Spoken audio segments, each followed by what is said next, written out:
네, 성도님들의 많은 기도와 관심으로 코로나 상황에서도 중고등부 여름 수련회를 잘 할 수 있게 되어서 너무 감사드리고 하나님께 감사드립니다. 정말 감사합니다. 네, 오늘 말씀은 마가복음 11장부터 16장, 그러니까 마가복음의 제3막인데요. 예수님의 예루살렘에서의 사역에 대한 부분입니다. 특별히 11장부터 16장까지는 이 6장은 예수님의 공생의 마지막 일주일간 있었던 일들을 기록하고 있습니다. 우리 한번 예수님의 마지막 일주일을 어떻게 보내셨는지 한번 생각해 보면 좋을 것 같은데요. 네. 네. 이렇게 잘 보이시나요? 네. 우리 주일부터 한번 볼까요? 예수님께서 주일 예루살렘 성에 이제 입성하시게 됩니다. 어린 나귀를 타고 예루살렘에 입성하십니다. 그리고 나서 가장 먼저 하신 일은 다른 것이 아니라 성전을 가십니다. 성전을 가셔서 둘러보시는 것이지요. 그리고 나서 아무 일도 없이 베다니로 가십니다. 그리고 그 다음 날 월요일인데요. 월요일에는 드디어 성전 정화 사건, 성전에서 매매하는 자들, 환전하는 사람들, 짐승들을 다 내쫓으시는, 뒤엎으시는 그런 성전 정화 사건이 일어나게 됩니다. 그리고 제자들과 함께 가실 때 무화과 나무를 저주하시는 일이 있었고요. 그 다음 날 화요일부터 성전에서 종교 지도자들과의 논쟁이 시작됩니다. 그래서 오늘 본문부터, 그러니까 11장 27절부터 12장까지 계속해서 종교 지도자들과의 논쟁이 한 5개 가량이 이렇게 나오게 되고요. 그리고 나서 이제 감람산 강화의 말씀이 있었습니다. 수요일에는 유다의 배반 계획이 있고, 목요일에는 유월절을 준비하고, 마지막 제자들과의 만찬을 하신 후에 고별 강론을 하시고, 그리고 겟세마네로 기도하러 가시는 것이지요. 그리고 나서 금요일 밤 새벽이죠. 체포를 당하십니다. 그리고 나서 산헤드린 공회로 끌려가셔서 거기서 먼저 재판을 받으시고 나서 빌라도의 법정으로 가시게 됩니다. 그리고 마지막 십자가에 달리십니다.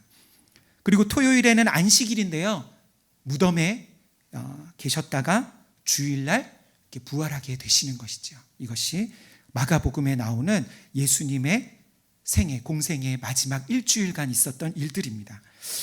그래서 다른 복음서들도 마찬가지이지만 마가는 전체가 16장으로 이루어진 이 복음서의 6장을, 약 3분의 1이 넘는 분량을 예수님의 예루살렘에서의 마지막 사역, 일주일간 있었던 일들을 기록하는 데 집중하고 있는 것이지요. 이것은 예수님의 사명, 그분이 이 땅에 오신 목적을 이해하는데, 그리고 그분이 누구이신지를 이해하는데 이 마지막 일주일간의 사역이 중요하다는 것을 우리에게 알려주고 있습니다. 본문의 배경은 이제 성전 정화 사건입니다. 이 성전 정화 사건은 사복음서에 모두 기록된 사건인데요. 마태복음에는 21장, 누가복음 19장, 그리고 마가복음 오늘 11장, 그리고 요한복음 2장에도 기록되어 있습니다. 그래서 11장부터 13장의 배경은 성전입니다. 이것은 마가가 예수님의 예루살렘에서의 사역에서 성전을, 또 성전 정화 사건을 핵심으로 매우 중요하게 다루고 있는 것을 보여주고 있는 것이지요. 11장에서 예루살렘 성에 입성하신 예수님은 가장 먼저 성전으로 가셔서 그곳을 둘러보셨습니다. 무엇을 보셨을까요?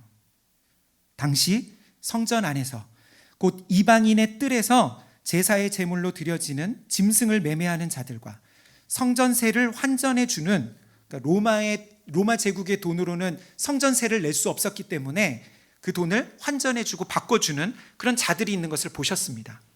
아마도 예수님은 하나님께 드리는 기도와 경배, 그리고 회개의 장소가 되어야 할 성전에서 수많은 짐승의 울음소리, 돈을 바꾸는 사람들의 흥정하는 소리, 물건을 옮기려고 성전을 지나다니는 지름길로 이용하는 사람들의 분주함을 보셨을 것입니다. 그래서 성전에서 하나님께 예배하고자 했던 이방인들은 예배 드릴 수가 없었습니다. 그리고 그 모든 상황의 배후에는 짐승을 매매하고 환전하는 사람들에게 많은 돈을 받고 그들에게 독점 권한을 주는 대제사장들과 예루살렘의 종교 지도자들이 있었던 것이죠. 그러면 이런 상황을 보신 예수님께서는 무엇을 하셨을까요?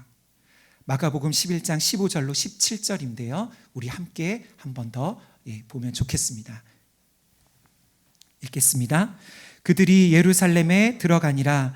예수께서 성전에 들어가사 성전 안에서 매매하는 자들을 내쫓으시며 돈 바꾸는 자들의 상과 비둘기 파는 자들의 의자를 둘러 엎으시며 아무나 물건을 가지고 성전 안으로 지나다님을 허락하지 아니하시고 이에 가르쳐 이르시되 기록된 바 내 집은 만민이 기도하는 집이라 칭함을 받으리라고 하지 아니하였느냐. 너희는 강도의 소굴을 만들었도다 하시매. 아멘. 예수님은 성전 안에서 매매하는 자들과 돈 바꾸는 자들의 상과 의자를 둘러 엎으셨고 모든 짐승들을 다 내쫓으셨습니다. 그리고 나서 너희가 이 성전을 강도의 소굴로 만들었다고 말씀하십니다. 이것이 무슨 뜻일까요? 어떻게 그들이 강도가 될 수 있을까요?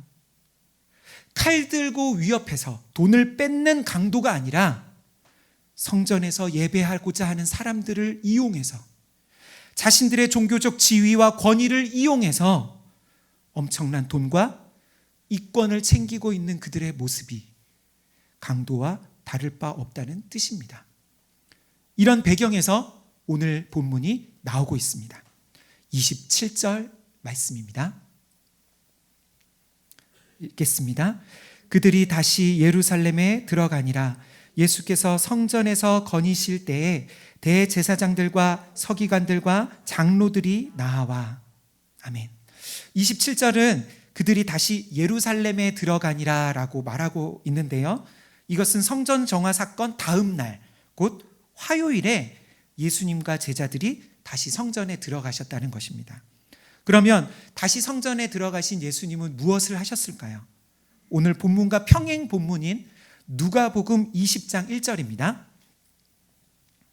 읽겠습니다. 하루는 예수께서 성전에서 백성을 가르치시며 복음을 전하실세 대제사장들과 서기관들이 장로들과 함께 가까이 와서. 아멘. 예수님이 성전에서 무리들을, 백성들을 이렇게 말씀을 가르치시고 또 복음을 전하고 계셨습니다. 그때 대제사장, 서기관들, 장로들이 예수님께 나왔습니다.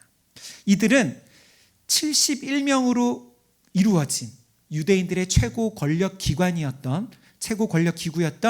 사내들인 공회의 구성원들을 뜻하는 사람들입니다.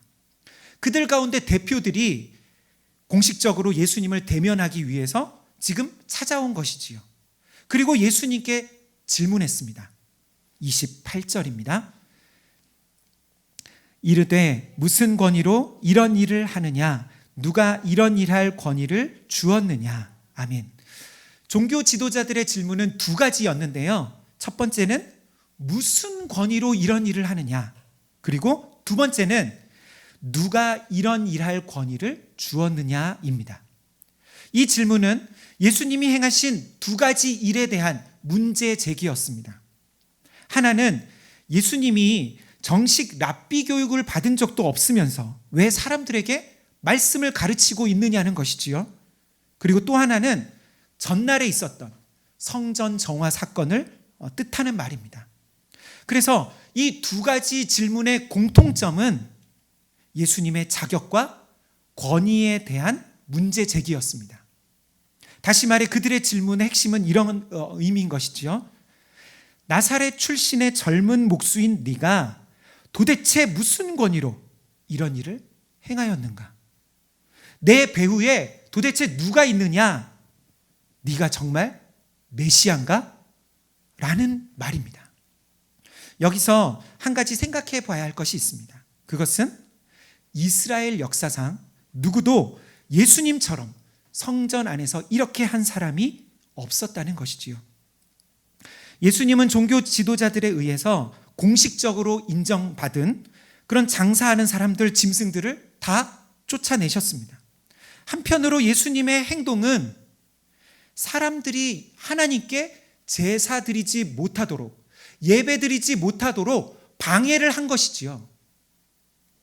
그럼에도 불구하고 아무도 예수님을 제재하지 않았습니다. 당시 성전에는 성전 경비대, 경찰과 같은 그런 사람들이 있었기 때문에 종교 지도자들은 성전 내에서 난동을 부리는 사람을 체포할 수도 있었습니다. 그런데 그들은 예수님을 붙잡지 않았습니다. 왜 그랬을까요? 그 이유는 사람들이 예수님을 메시아로 기대하고 있었기 때문입니다. 그리고 만약 예수님이 정말 사람들이 기대하고 있는 그 메시아가 맞다면 성전에서 예수님이 행하신 일들은 다 인정될 수 있는 것이죠.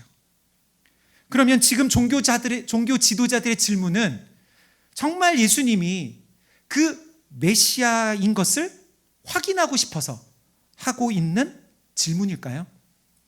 이 점을 염두에 두고 다음 내용을 계속해서 우리가 보면 좋겠습니다. 29절부터 30절 말씀입니다. 읽겠습니다. 예수께서 이르시되 나도 한 말을 너희에게 물으리니 대답하라. 그리하면 나도 무슨 권위로 이런 일을 하는지 이르리라. 요한의 세례가 하늘로부터냐 사람으로부터냐 내게 대답하라. 아멘. 예수님은 종교 지도자들의 질문에 바로 답하시는 것이 아니라 다시 그들에게 되묻는 방식으로 말씀하셨습니다. 이전에 마가복음 10장에서도 바리새인들이 예수님께 이혼에 대한 그런 질문을 했을 때에도 이런 방식으로 말씀하셨습니다. 이것은 예수님이 종교 지도자들의 질문을 회피하는 것이 아니라 그 당시 유대인 랍비들의 전형적인 교육 방식이었습니다.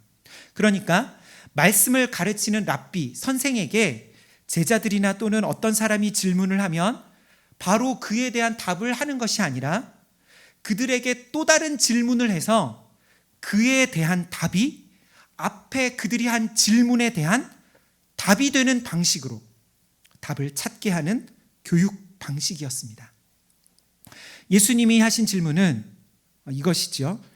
요한의 세례가 하늘로부터냐 사람으로부터냐.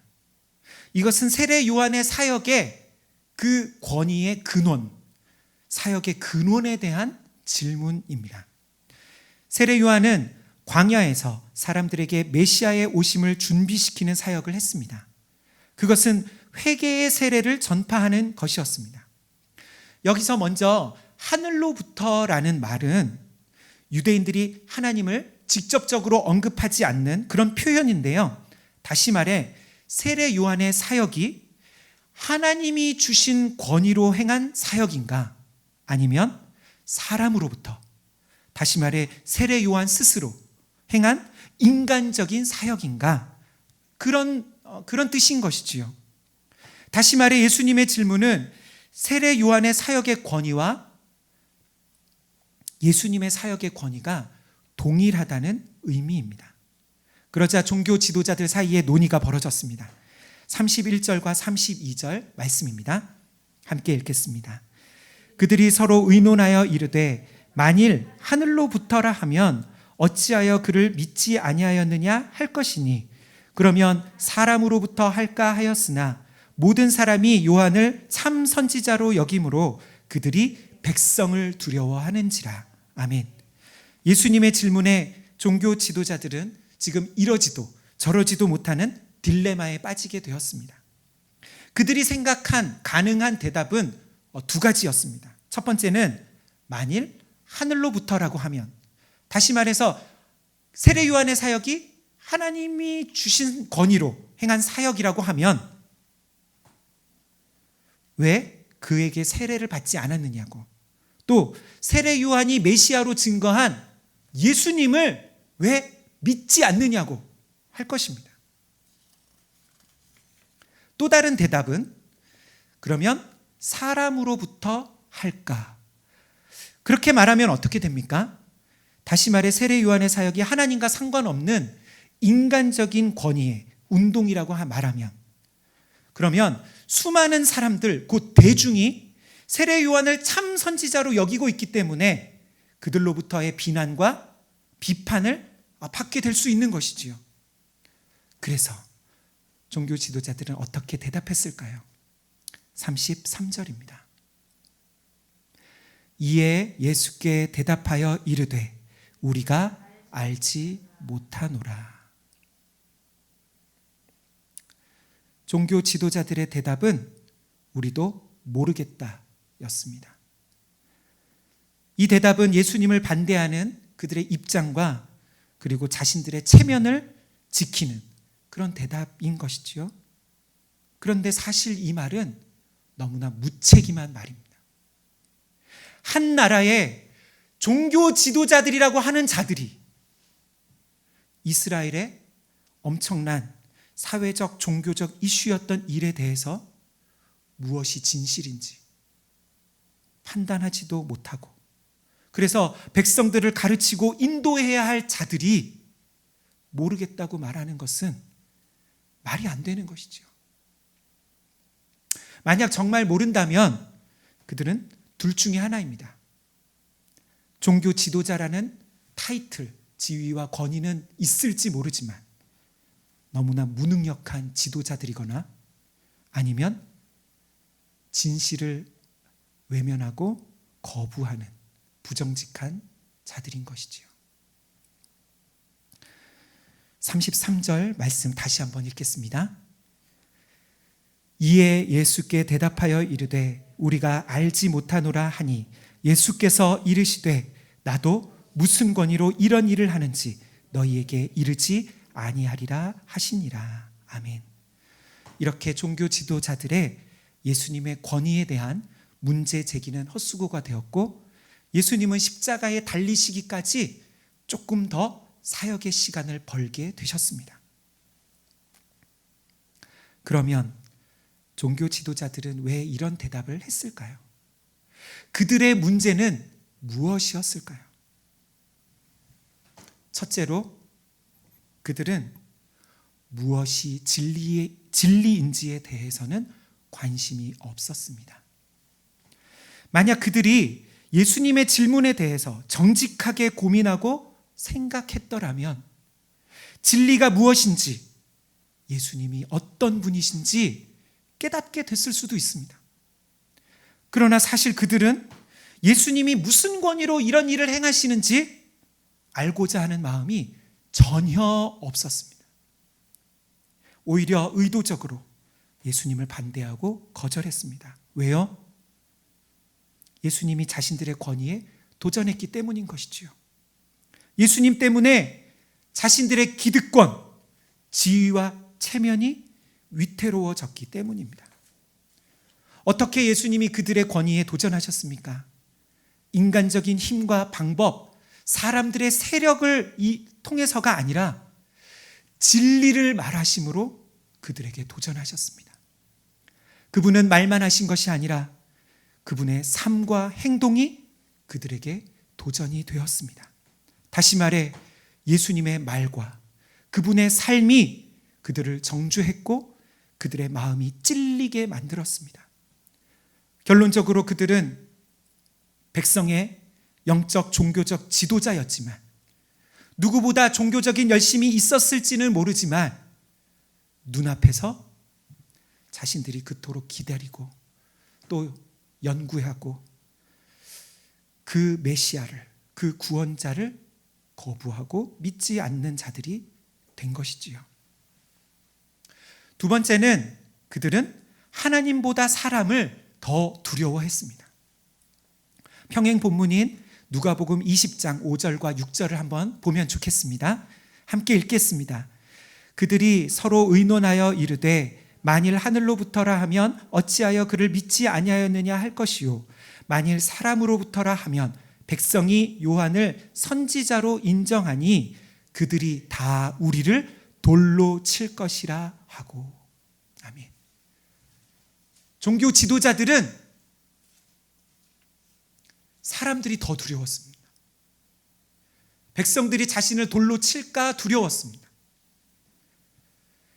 백성들의 비난, 자신들의 지위, 안위가 더 두려웠습니다. 지도자라면 백성들이 어떻게 반응하든 자신이 옳다고 여기는 것을 말해야 하는데 그렇게 말하지를 못합니다. 왜냐하면 자신들의 지위, 안위, 체면을 지키는 일에만 관심이 있기 때문인 것이죠.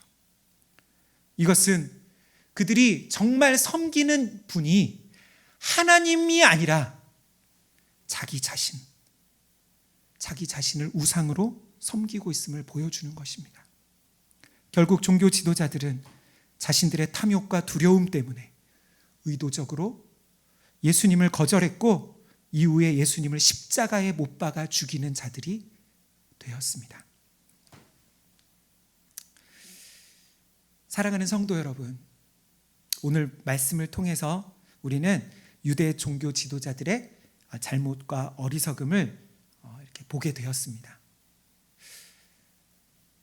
그런데 이것이 그들만의 문제일까요? 우리도 종교 지도자들처럼 실상은 예수님의 권위를 부인하고 있지는 않습니까? 우리는 예수님의 권위를 정말 따르고 있습니까? 이것은 교회의 지도자와 목회자의 권위를 따르고 있느냐를 지금 말하는 것이 아닙니다. 만약 우리가 욕심과 두려움, 체면, 자존심 때문에 하나님이 기뻐하시는 뜻을 알면서도 그렇게 행하고 있지 않다면, 매 주일마다 또 새벽마다 말씀을 들으면서 아멘이라고 말은 하면서도 실상의 삶에서는 그렇게 순종하지 않고 있다면, 말씀을 들으면서 이 말씀은 내가 아니라 다른 사람이 들어야 할 말씀이라고, 우리 자녀들이 들어야 될 말씀이고, 내 남편이 들어야 될 말씀이고, 아내가 들어야 될 말씀이고, 어떤 집사님, 어떤 권사님들이 들어야 할 말씀이라고 생각하면서 자신에게는 적용하지 않는 그런 신앙생활을 하고 있다면, 그렇다면 우리도 종교 지도자들과 크게 다르지 않습니다. 종교 지도자들은 자신들이 강도와 같다고 생각을 했을까요? 자신들이 하나님의 성전을 강도의 소굴로 만들고 있다고 그렇게 생각했을까요? 아마도 자신들이 누구보다 열심히 하나님을 섬기고 있다고 생각하지 않았을까요? 그래서 우리도 그럴 수 있습니다. 이것은 여기 서서 말씀을 전하고 있는 저 역시도 마찬가지입니다. 저는 제 자신이 말씀을 연구하고 가르치고 설교하는 사역자인 것이 괴로울 때가 많습니다. 왜냐하면 말씀을 연구하고 진리를 알게 되는 것은 너무 행복하고 좋은데, 문제는 제 자신이 그 깨달은 말씀대로 또 설교하는 대로 온전히 살지 못한다는 것이지요. 사랑하는 성도 여러분, 우리가 어떻게 말씀 앞에 정직하게 반응할 수 있을까요?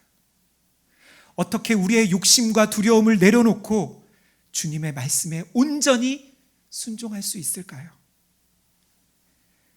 그 비결의 힌트는 예수님의 성전 정화 사건의 의미를 깨닫는 것입니다. 예수님의 성전 정화 사건은 단순히 성전을 개혁하시기 위한 일이 아니었습니다. 성전 정화 사건은 마치 열매를 맺지 못하는 무화과 나무와 같은 그런 예루살렘의 종교에 대한 심판이었고, 그래서 이제 올바른 기능을 하지 못하는 구약의 성전 제도가 끝났고 예수님께서 그 성전을 대체하신다는 상징적인 사건이었습니다. 그래서 이제는 더 이상 눈에 보이는 건물로서의 성전이 아니라 새로운 성전이신 예수님을 통해 누구든지 하나님께 나아갈 수 있는 길이 열린 것이지요. 바로 십자가와 부활 사건을 통해서 예수님은 우리의 새 성전이 되어 주셨습니다. 이 시간, 이 예배당이 성전이 아니라 예수님, 성전 되시는 예수님을 의지해서 하나님께 나아가는 우리 모두가 되기를, 우리의 허물과 연약함을 그분 앞에 고백하는 그런 시간이 되었으면 좋겠습니다.